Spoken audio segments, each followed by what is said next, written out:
Voilà, je vous fais cette petite vidéo explicative pour un GPS donc d'une BMW, en l'occurrence série 3. Vous êtes sur une voiture qui est 2012 et donc vous avez ce grand écran GPS qui est piloté donc par ce module qui vous permet d'aller à droite, d'aller à gauche ou de valider donc les demandes. Et si vous voulez faire marche arrière, vous pouvez donc faire marche arrière avec le bouton retour.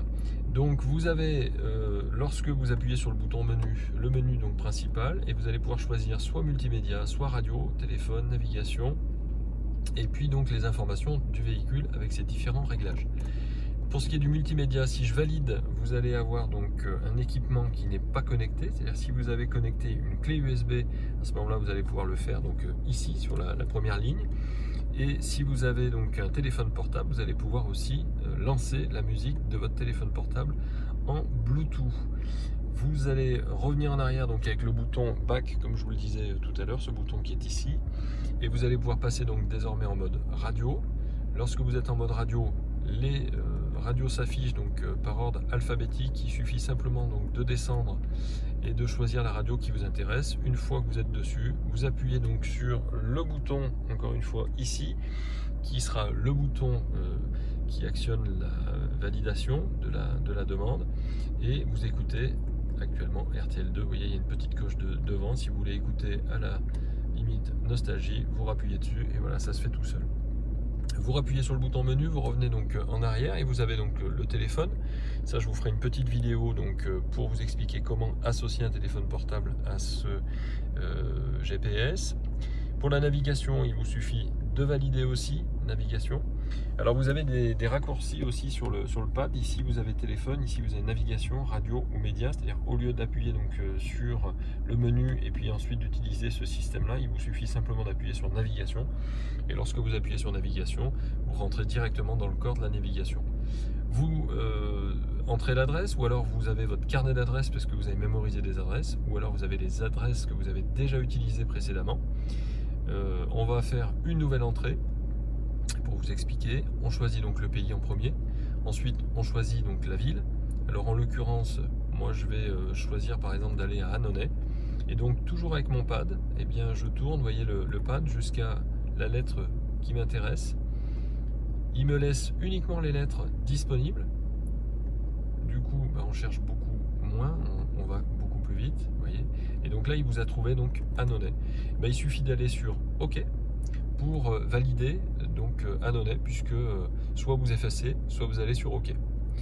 Une fois que vous avez validé donc Annonay, eh bien, il vous demande soit Boulieu les Annonay, soit Annonay vers Nosque les Annonay. Voilà, vous choisissez en fait ce que vous voulez.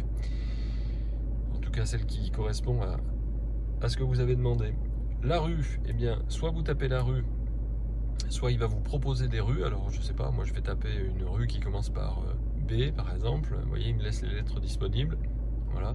Et donc, sur le côté droit ou sur le haut, vous avez donc bibliothèque. Il suffit simplement de valider avec OK et il vous emmène donc à cette rue-là. Appliquer la destination, ça veut dire lancer donc l'acceptation pour démarrer le guidage. Vous démarrez ensuite le guidage en validant, et lui va vous dire que là vous êtes à 7 km 2, vous arriverez à 11h56 alors qu'il est actuellement 11h47. Si vous voulez donc avoir 50 km de vue, ou si vous voulez avoir une vue très près de votre navigation, il suffit simplement d'utiliser ce pad en tournant à droite ou à gauche pour vous éloigner ou pour vous rapprocher de la carte. Sur le côté gauche, donc ici, vous avez donc la possibilité aussi, et grâce à votre pad que vous avez basculé vers la gauche, de choisir donc soit la vue plus ou moins de près, comme on vient de le faire, soit une orientation de la carte parce que vous voulez que la voiture soit toujours dirigée au nord ou pas. Une carte interactive, c'est-à-dire que quand voilà, vous lui demandez d'avoir une carte en 3 dimensions, vous voyez, ça s'est un petit peu écrasé sur la route. Vous avez donc aussi au-dessus donc l'information trafic, au-dessus les points d'intérêt, donc ça c'est si jamais vous voulez avoir la station-service la plus près, le parking le plus près. Donc vous demandez, vous validez en fait là, ici, vous voyez recherche de catégorie, vous validez donc par exemple les gares ou afficher d'autres catégories. Voilà, site touristique, nature détente, vous voyez, vous propose un petit peu, voilà. Alors sur le voyage par exemple, vous allez pouvoir choisir les aires de repos, vous voyez les gares, les offices de tourisme, etc. Voilà, et lui va vous donner la gare la plus proche ou le parking le plus proche en fonction de ce que vous avez choisi. Il n'y aura pas besoin de taper donc l'adresse. Au-dessus vous avez donc critères d'itinéraire, ça c'est si vous voulez choisir un itinéraire donc avec ou sans les autoroutes, avec ou sans les péages donc d'autoroute, vous voyez. Donc vous avez rapide, éco-pro, court, un guidage dynamique, exclure, vous voyez les ferries, les péages, les autoroutes, c'est vous qui choisissez la fonction. Vous avez donc après donc tout en haut le guidage. Lorsque vous cliquez dessus, vous allez pouvoir désactiver le guidage. C'est-à-dire vous avez lancé le guidage tout à l'heure, vous rappuyez sur le guidage et vous allez sur l'option désactiver le guidage si vous voulez l'arrêter. Voilà pour ce qui est de la fonction donc GPS navigation. Donc ensuite en dessous vous réglez donc l'information du véhicule. Si par exemple ce véhicule vous voulez avoir la notice du véhicule, vous avez cette notice qui apparaît tout en haut. Une recherche graphique, c'est-à-dire que c'est une notice mais améliorée, c'est-à-dire que vous allez choisir le point sur la voiture qui vous intéresse, hein, soit l'habitacle, soit vous voyez les charges, soit les essuie-glaces sous le capot moteur, etc.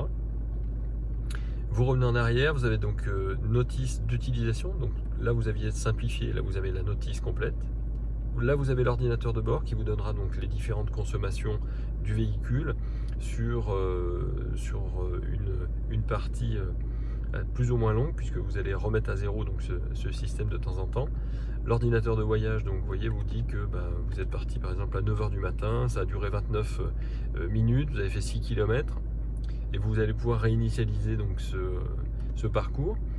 Ensuite, vous avez le statut de véhicule qui vous permettra de savoir où vous en êtes au niveau de la crevaison des pneus. Vous allez pouvoir, lorsque vous avez fait donc la pression des pneus de votre voiture, remettre à zéro le système pour qu'il puisse déterminer qu'à partir de ce point-là, c'était la bonne pression et si jamais il y a une perte de pression, eh ben, il vous le signalera. Niveau d'huile moteur, donc moteur arrêté, il vous permettra de choisir et de mesurer donc l'huile moteur. Les échéances de maintenance, donc si vous cliquez dessus, vous allez pouvoir avoir les échéances au niveau des plaquettes de frein, au niveau des liquides de frein. Et donc vous avez la date qui s'affiche en dessous ou le nombre de kilomètres qu'il vous reste à faire avant de changer les plaquettes de frein, avant de changer le liquide de frein, etc. Contrôle de véhicule, donc pareil, vous voyez, ça a été fait donc, depuis 1900 km, donc c'est à refaire en avril 2021. L'huile moteur, ça a été fait pareil en même temps. Et vous avez l'historique de maintenance qui vous permet de savoir, et là c'est en l'occurrence, à partir du moment où vous avez une voiture qui était entretenue et passée chez BMW, vous avez tout l'historique de maintenance avec ce qui a été fait donc, sur la voiture, il y a combien de kilomètres. Donc ça c'est important, et c'est bien de l'avoir sur une voiture française, c'est l'idéal. Et le check control, c'est ce qui vous permet de valider un check sur votre voiture et de voir s'il y a un défaut apparent. Donc là, il y a 0 défaut sur cette voiture. Ensuite, vous avez efficient dynamique. Donc ça, c'est ce qui vous permettra en fait de voir, voilà, sur les informations. Donc si vous avez été un bon conducteur, pas bon conducteur, en fonction de la consommation de la voiture. Affichage sport, c'est si vous roulez en mode sport, vous allez pouvoir afficher. Et là, si j'accélère, vous allez avoir les différentes version donc du couple et de la puissance, donc en kilowatts et en Newton-mètre. Voilà, je reviens en arrière et je fais donc menu à nouveau. Voilà, on était sur information véhicule et on peut se mettre donc sur réglage. Et donc là, on va pouvoir afficher donc sur le combiné l'affichage donc analogique additionnel, donc pour avoir donc les différentes fonctions. Alors ici sur votre tableau de bord, vous allez pouvoir afficher aussi donc la navigation, c'est-à-dire que vous allez pouvoir lui demander effectivement d'avoir un retour analogique additionnel de la navigation sur votre ordinateur de bord. Après vous choisissez, vous voyez, la destination, enfin c'est vous qui mettez un petit peu les fonctions si vous voulez voir apparaître la date, la vitesse moyenne, etc. L'écran de contrôle, donc là vous allez pouvoir régler sa luminosité, par exemple.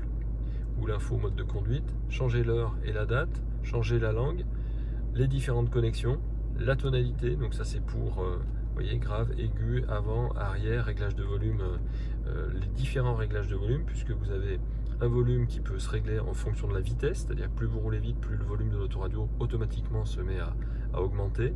Le volume du PDC, donc c'est le Parking Distance Control, donc c'est le radar de recul, des gongs ou du téléphone, puisque vous allez pouvoir régler donc le microphone ou les haut-parleurs, donc le volume de l'un ou de l'autre. Là, c'est pas en surbrillance parce qu'on n'a pas encore activé un téléphone portable dessus. Ensuite, vous avez donc dernière chose, donc voilà, la vitesse. Donc la vitesse, vous allez pouvoir demander à ce qu'on vous avertisse de la vitesse. Si vous ne voulez pas mettre le régulateur de vitesse, vous pouvez appliquer un avertissement de survitesse. Pour la climatisation, vous lui demandez une climatisation auxiliaire ou un timer, si vous ne voulez pas que ça dure trop longtemps. Pour les éclairages, vous allez pouvoir donc demander un éclairage intérieur, donc sport ou différent, hein, si vous voulez un intérieur un petit peu plus classique. Vous allez pouvoir aussi donc lui demander d'avoir 3 coups de clignotant lorsque vous ouvrez la voiture et un éclairage d'accueil lorsque vous ouvrez la voiture à distance. Tout ça, c'est tout ce que vous allez pouvoir vous configurer, vous, pour pas avoir la même voiture que tout le monde. Configurer le mode sport, configurer le mode Eco Pro, donc ça c'est les touches qui sont donc ici à côté de la boîte à vitesse. Ça, vous allez pouvoir les configurer pour demander à ce que la voiture elle soit avec un groupe propulseur et châssis amélioré, un groupe seulement propulseur ou seulement tout le châssis lorsque vous êtes en mode sport. C'est vous qui configurez votre mode de conduite. Pour les porte-clés, c'est pour savoir si vous voulez configurer la clé de déverrouillage pour qu'elle déverrouille toutes les portes ou seulement celle du conducteur.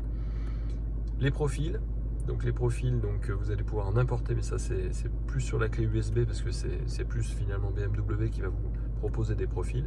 Et la mise à jour aussi du logiciel, c'est chez BMW que vous allez pouvoir faire ça. Voilà, j'espère qu'avec cette explication rapide, vous allez pouvoir utiliser confortablement votre outil GPS.